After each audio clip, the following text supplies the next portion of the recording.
말씀은 살아있고 활력이 있어. 예, 좌우의 날선 어떤 것보다 예리하여 혼과 영과 관절과 골수를 찔러 쪼개기까지 한다고 말씀하셨습니다. 이 말씀이 오늘 여러분들에게 임하여 주셔서 여러분들이 주인공이 되시기를 예수님의 이름으로 다시 한번 선포합니다. 받아들이고, 그래서 말씀을 먹을 때마다 우리가 영육 간에 강건해지는 것을 우리 체험하게 될 것입니다. 근데 오늘 제 말씀의 제목이 신앙의 근원이라고 말씀을 드렸습니다. 먼저 우리가 신앙을 생활하면서 가장 중요한 것은 나의 근원이 어디서부터 왔는지, 우리의 뿌리가 어딘지, 대한민국의 뿌리가 어디서부터 출발했는지에 대한 그 역사적인 인식을 가지고 살아가는 사람들이 참 이 세대는 정말 적다라고 하는 느낌이 옵니다. 여러분들은 아니겠지만 한국에 있는 모든 청년들이 정말 정체성을 잃어가는 것이 너무 안타깝다. 그뿐만 아니라 신앙생활을 오래 하다 보면 저도 마찬가지죠. 저는 어려서부터 신앙생활을 했기 때문에 신앙생활을 하다 보면 나태해지고 또 성령이 아니면 정말 나의 정체성을 잃어버리는 이 시대에 살 수밖에 없다. 그런데 근원이라고 하는 것은 무엇인가? 뭐 성경 내비에 찾아보니까 근원이라고 하는 뜻이 물줄기가 나오기 시작한 곳이라고 얘기를 합니다. 그래서 두 번째로는 사물이 비롯된 근원 또는 원인이라고 얘기합니다. 우리 신앙의 근원이 무엇인가를 알아보기 전에 한강의 근원이 어딘가 여러분 아시죠? 예, 한강의 근원 아시는 분 손 들어보세요. 네. 모르시는 분도 손 들어보세요. 한 분도 안 계시네. 네. 태백시 검룡소라 그래서 한강의 발원지 그렇게 써 있습니다. 제가 이번에 이스라엘을 갔다 오는데 요단강의 근원지가 한번 가봤어요. 그런데 네이버를 찾아보니까 이 근원이 어딘가 했지만 나하헬몬, 나할단, 나할스닐 세 군데더라고요. 한국은 한강이 근원지가 한 곳인데 이스라엘에는 세 곳이다. 근데 제가 받아들이는 것은 참 이스라엘 백성들이 복받았다. 이 이스라엘 백성들이 이 말씀을 지키고 하나님의 그 믿음의 조상으로부터 시작해서 아브라함부터 시작해서 오늘날 우리까지 오는데 정말 이 요단강처럼 세 곳에서 출발해서 흘러가는 그 물줄기와 마찬가지로 삼위일체 하나님이 우리에게 임해서 늘 하나님의 능력으로 살아갈 수 있게 만들구나라고 하는 것을 제가 이번에 이스라엘 방문을 하면서 다시 한번 깨달았습니다. 그래서 맞다, 하나님이지 하느님은 절대로 아니다 라고 하는 그 신앙을 다시 한번 가지게 되었습니다. 그런데 베드로전서 이렇게 보니까 1장에 보니까 이 베드로라고 하는 이 사도는 하나님께서 정말 이 예수님 당시에 택함을 받아가지고 이 베드로전서를 쓸 당시에 네로라고 하는 그 이 로마 황제의 그 핍박 가운데에서 순교를 당하면서 이거를 남겨놓았다라고 할 때 우리가 여기에서 얻는 이익은 참 영적인 능력은 참 많다라고 생각이 듭니다. 그래서 오늘 이 베드로전서를 가지고 여러분과 함께 은혜를 나누고자 왔습니다. 그래서 이 베드로전서의 기록 목적을 보니까 박해받고 있던 신자들을 위로하고 로마 네로왕 임박한 불시험에 있는 자 가운데에서 믿음을 강하게 하고 흠없고 모범적인 신앙생활을 하기 위해서 이 글을 썼다라고 말합니다. 맞습니다. 이 베드로전서를 우리가 자주 읽고 암송하고 이 말씀 가운데 깊이 묵상을 하게 되면은 이 마지막 시대에 앞으로 다가올 7년 환란을 통해서 우리가 어떻게 이겨야 나갈 것에 대한 준비와 능력, 하나님의 능력을 이 베드로전서에서 받을 수 있다라고 저는 생각을 합니다. 그런데 2장 11절에 보니까 거름인이라고 하는 단어가 나옵니다. 이 거름인이라고 하는 단어와 나그네라고 하는 단어가 뭐냐면 거름인은 파로이코스라고 하는 단어와 나그네는 파레피데스모스라고 하는 단어 가운데서 어떤 공통점을 가지고 있느냐, 외곽에 있는 사람이라고 하는 의미를 가지고 있어요. 즉 비주류의 사람들에게 베드로는 이 서신을 보내면서 우리 그 당시에 공동체에게, 즉 교인들에게 힘을 주시고 능력을 주고 뭔가를 암시적으로 하나님의 그 능력 가운데 성령의 인도함에 따라서 선포하고 있는 것을 우리가 볼 수가 있는 것입니다. 그래서 불시험이라고 할 때는 그 당시에 네로 그 엄청난 기독교인들을 핍박하는 가운데에서 불시험이라고 하는 것은 어떤 시험이냐면 그냥 우리가 성령의 충만해서 이루어지는 그런 시험이 아니라, 이것은 실질적으로 정작 위에서 십자가상에서 화형을 당하는 그런 불시험을 이야기하고 있는 것입니다. 그럼에도 불구하고 사도 바울은 걱정하지 마라, 너에게 소망과 희망이 있어 라고 외치고 있는 것을 볼 수가 있는 것입니다. 그래서 이 가운데에서 우리가 이 신앙을 이길 때 어떤 믿음의 근원을 가지고 우리가 신앙생활을 하면서 그 초대교회 교인들은 신앙을 이겨냈을까라고 하는 그 내용을 여기서 풍성하게 담아 있는 것을 볼 수가 있습니다. 1장 7절은 뭐라고 말씀하셨냐면, 너희 믿음의 확실함은 불로 연단하여도 없어질 금보다 더 귀하여 예수 그리스도께서 나타나실 때 칭찬과 영광과 존귀를 얻게 합니다 라고 기록을 해놓고 있습니다. 우리는 복음이라고 할 때 여러분 잘 아시죠? 복음은 바로 예수 그리스도뿐만 아니라 십자가뿐만 아니라 부활뿐만 아니라 승천뿐만 아니라 예수님께서 하나님의 보좌 우편에 앉아가지고 지금 다스렸다. 그래서 이 복음이라고 하는 것은 어디까지 가느냐면 하나님의 왕국까지 가면서 하나님의 왕국이 오늘 여기 임하기 때문에 다스림을 받았다, 통치함을 받았다라고 이야기를 하고 있는 것입니다. 맞습니까? 이럴 때 이 오늘 본문의 말씀을 보니까 너희가 진리를 순종함으로 너희 영혼을 깨끗게 하여 거짓없이 형제를 사랑하기를 이르렀으니 마음으로 뜨겁게 서로 사랑하라. 그렇게 네. 말씀하고 있어요. 저는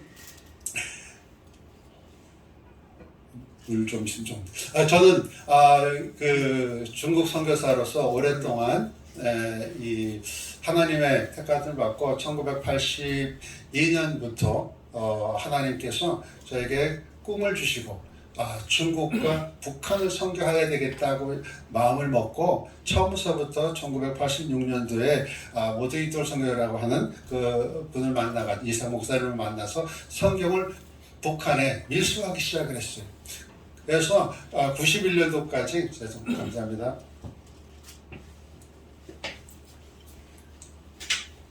하나님의 은혜 가운데에서 이 성경을 중국과 북한을 배달하다가 요한 선교사를 만나서 성경을 통독을 함으로 말미암아 하나님의 그 말씀 가운데에서 제가 신앙의 성장을 이루었던 것입니다.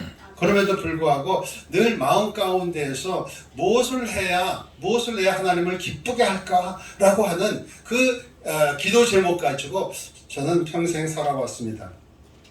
그래서 너희가 거듭난 것은 썩어질 씨로 된 것이 아니요 썩지 아니할 씨로 된 것이니 살아있고 항상 있는 하나님의 말씀으로 된다라고 하는 것은 제 마음 가운데에서 떠난 적은 없습니다. 말씀, 예수 그리스도를 믿는다고 하는 것은 말씀 속으로 들어가는 것이고, 그 말씀 속에 들어가는 자들은 예수님과 함께 동행한다고 하는 것을 늘 마음속에 두고, 내가 이 시대에 하나님이 가장 기뻐하는 일은 무엇일까?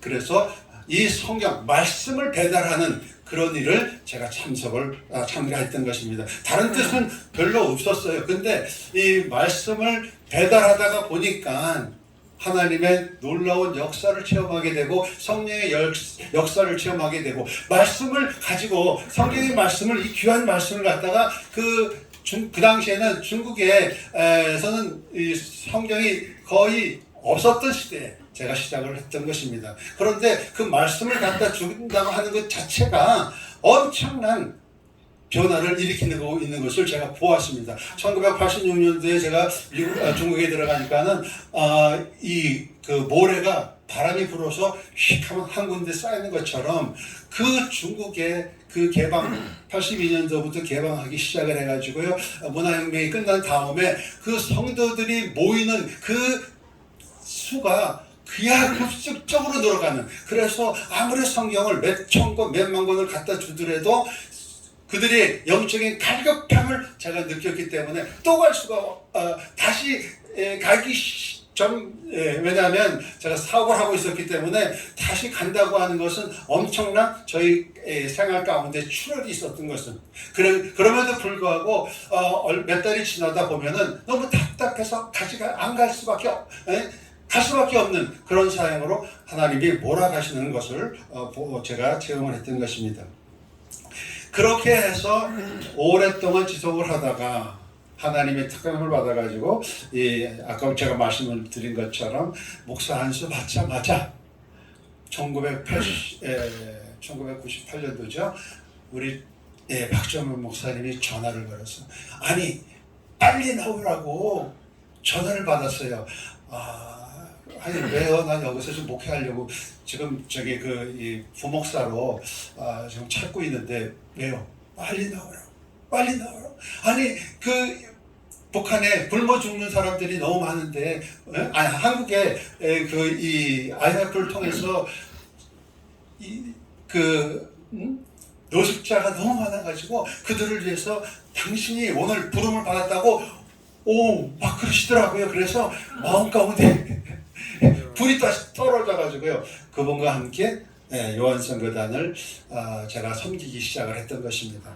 그래서 노숙자 가운데서 엄청 제가 지금도 우리 김정진 목사님과 함께 이 수지 교회에서 노숙자들과 함께 있던 그 사람들의 명단을요, 제가 이만한 이 책자에다가 사진까지 다 하고 그거까지 300명을 우리가 충청도에 있는 금산 기도원에, 순복 기도원에 300명을 모시고 들어가서 신앙생활을 할 때 제가 거기에 담임으로 제가 임명을 받고, 그래서 거기에서 그분들과 함께 몇 개월 동안 살아갈 때 김동진 목사님과 박종민 목사님이 엄청 수고했죠. 저는 거기서 이 목회를 하면서 저도 이 하나님의 이 말씀 선포와 어떻게 해야 가난하고 나그네 같은 인생들을 하나님을 인도하는가에 대해서 배우고 또 훈련을 받고 북한으로 들어갔습니다.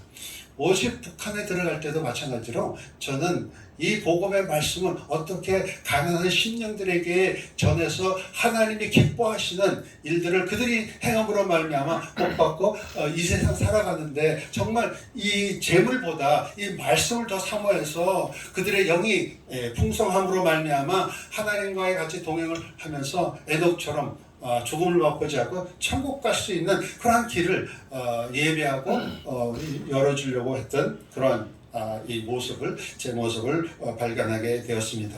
이렇듯이 이 말씀 안에 우리가 산다고 하는 것은 놀라운 역사인 것입니다. 신앙 열매 가운데에서 내가 너희 안에 거하면, 내 말이 너희 안에 거하면 무엇이든지 원하는 대로 구하라, 그리하면 이루어 주신다. 아멘. 믿습니까? 이 말씀 가운데서 오늘도 여러분들이 제가 알기로는 시편을 읽으면서 기도한다고 하는 이 시간, 귀한 시간에 많은 열매를 맺기를 바랍니다.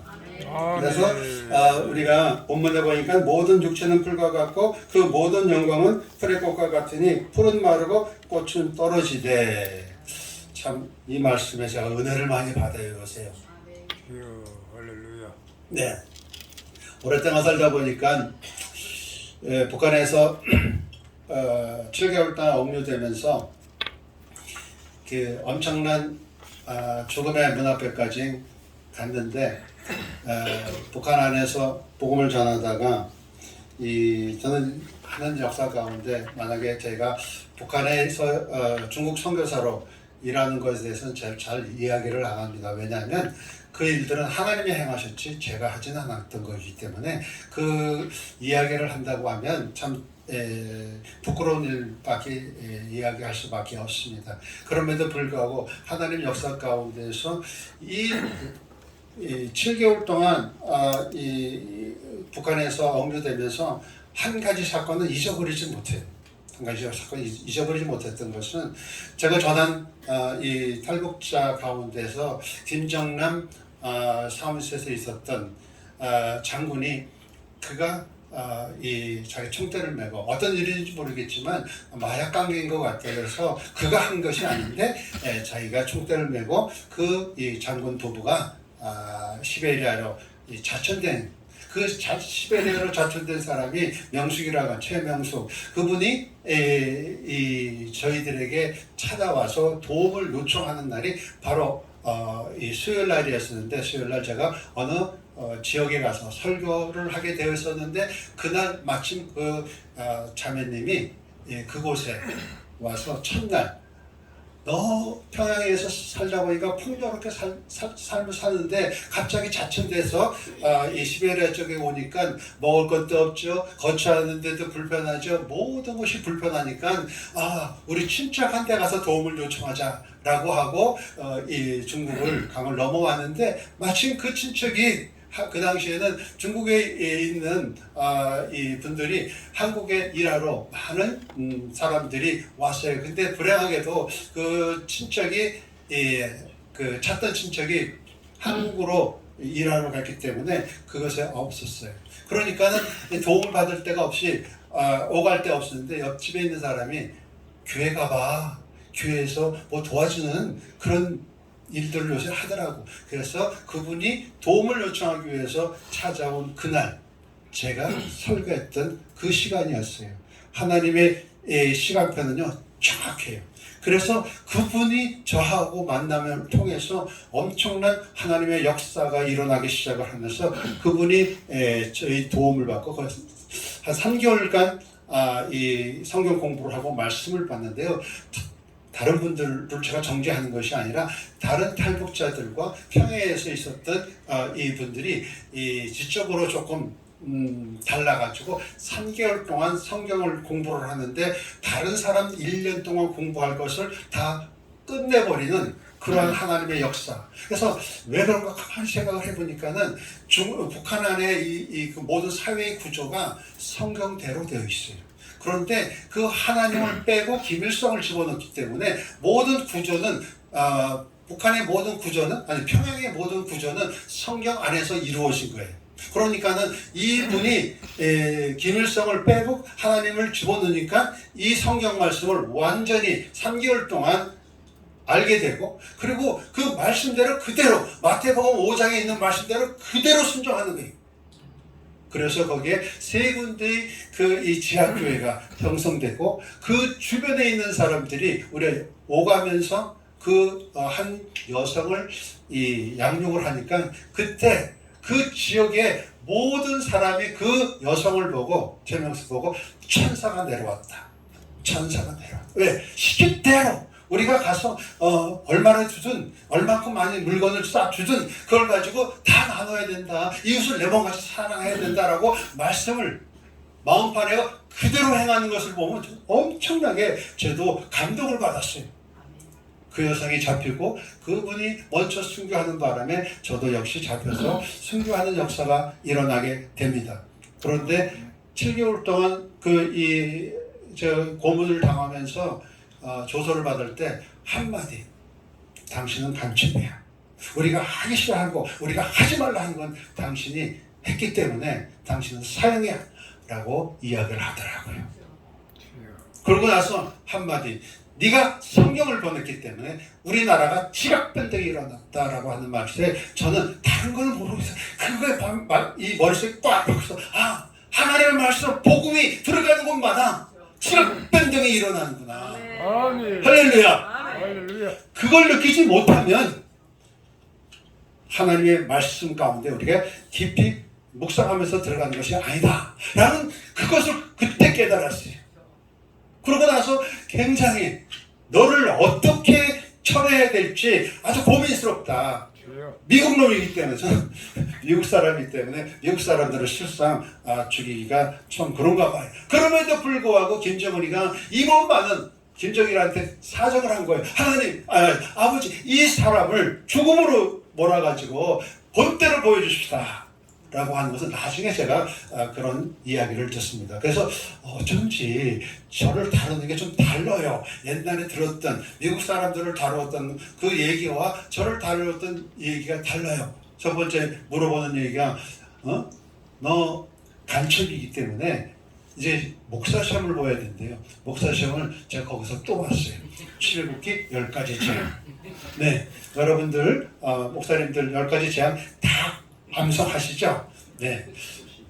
그런데요, 이 공포, 두려움, 그러고 나서 10가지 재앙을 조목조목 대기는요, 쉬운 것은 아니더라고요.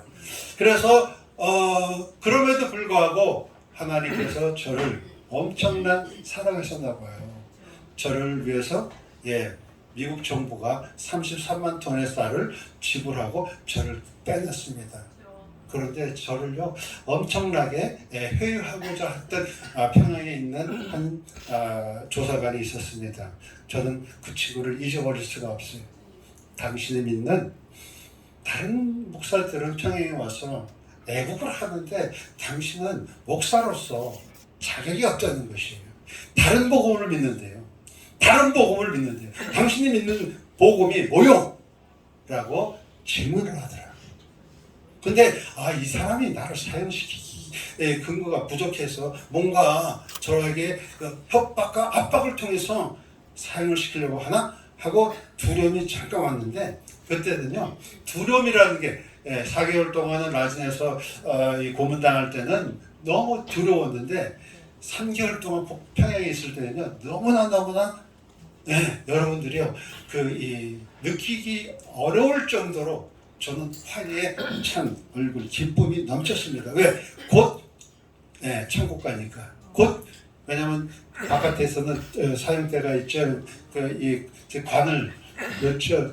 그 다음에 장애차까지. 그 장애차가 BMW더라고요.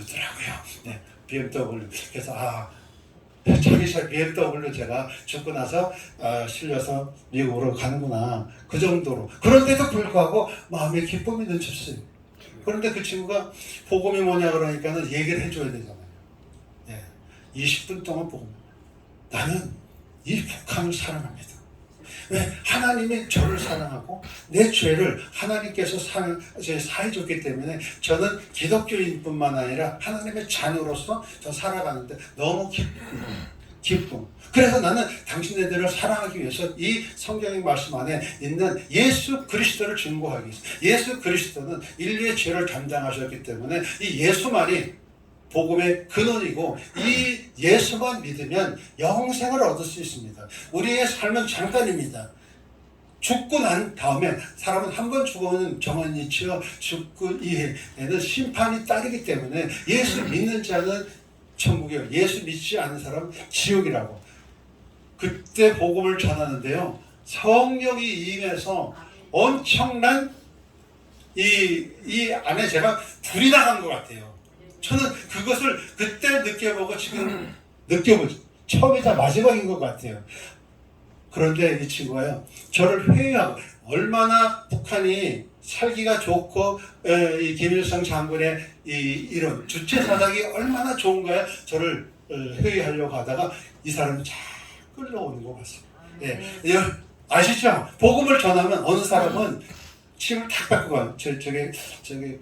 야탐역에서 제가 복음을 전할 때 길거리 전도할 때는요 막 침을 뱉고 의활에 흩어보고 막 그래요. 그런데 복음으로 자기가 영접하겠다고 생각하는 사람은요 눈이 달라가지고 쫙 끌어오는 느낌이 들어요. 근데 그 친구도 마찬가지로 쫙 오는데 딱 정신을 차리고 그만 됐다 하고 나가더라고요. 그런데 죽음 앞에서 내가 하나님의 은혜로 살아나고 그런데요 그 친구가 딱 오더니 마지막 장면이 너무 클라이막스야. 그리고 딱 오더니만 제가 주변에 군인들 간호사들 저를 감시하는 눈이 엄청 많았는데 진짜 그 북한 당국에서 나를 이제 보내겠다고 결정을 하고 나니까 내 주변에 있는 사람 하나도 없어요. 딱 그 사람 한 사람이 남았어요. 그리고 저를 데리러 온 킹 대사가 저를 불러서 나갈 때 내 등으로 탁 치면서 잘 가세요 선생님. 우리 엄마도 집사였습니다. 그러니까 눈물이 팍 흘리면서 이 친구 하나 복음을 제대로 듣기 위해서 하나님의 말씀을 전하기 위해서 그 한 사람을 위해서 제가 7개월 동안 고난을 당했구나 라고 할 때 저는 눈물도 흘렸지만 너무 기뻐서 이 부족한 나가 이 한 사람, 저는 하나님의 대사의 대표였고 이거 북한 당국을 대표하면서 마지막 이 복음을 이 사람을 전해서 이 사람을 통해서 북한이 회복되기를 원했던 그 하나님의 간절한 마음, 그 마음이 저는 느껴지더라고요. 이 말해요. 오직 말씀은 세세토록 있도다. 너희의 전한 복음이 곧 이 말씀이다. 창세기부터 요한계시록 그 말씀 안에 하나님의 왕국이 드러나고요. 예수 그리스도의 그 보혈의 피가 졸졸 흐르고요. 십자가상에서 그 화해 예수님 라마라마 뭐죠? 사박단이 하나님 그게 아랍어가요. 이런 번역이라고 그러는데 하나님 이 영광을 어떻게 저에게 주셨습니까? 그런 의미로도 해석된다고 얘기를 하더라고요. 그거 똑같아요. 내가 무엇이길래 7개월 동안 이 북한 땅에게 어려움 당하게 하시면서 이 친구 하나를 복음으로 전해가지고 이 영혼을 살리기 위해서 저를 사용하셨습니까? 라고 하는 그 감동, 감격. 그래서 제가 들어가서 한 몇 킬로 동안 7개월 동안 한 20kg 빠졌었어요. 빠졌는데 기진맥진에서 나올 줄 알았는데 판이 웃음을 먹고 평양 공항에 나오는 것을 TV에 볼 수가 있습니다. 마찬가지입니다. 오늘도 여러분들이 주인공입니다. 여러분들 가운데서 성경을 읽고 감상하고 하나님 앞에 기도할 때 이러한 여러분들이 이 세상을 변하는 주인공이 되시기를 예수님의 이름으로 축복합니다. 아멘. 하나님 아버지 감사합니다. 오늘부터 시작한 이 시간부터 시작하는 성경 통독을 통해서 하나님이 드러나게 하시고 예수 그리스도가 드러나게 하시고 하나님의 왕국의 통치가 이곳에 임하도록 함께하여 주시고 예수 그리스도의 보혈로 덧싸우니 하나님이 역사 가운데서 영광 받아 주실 기를 간절히 예수님의 이름으로 기도합니다.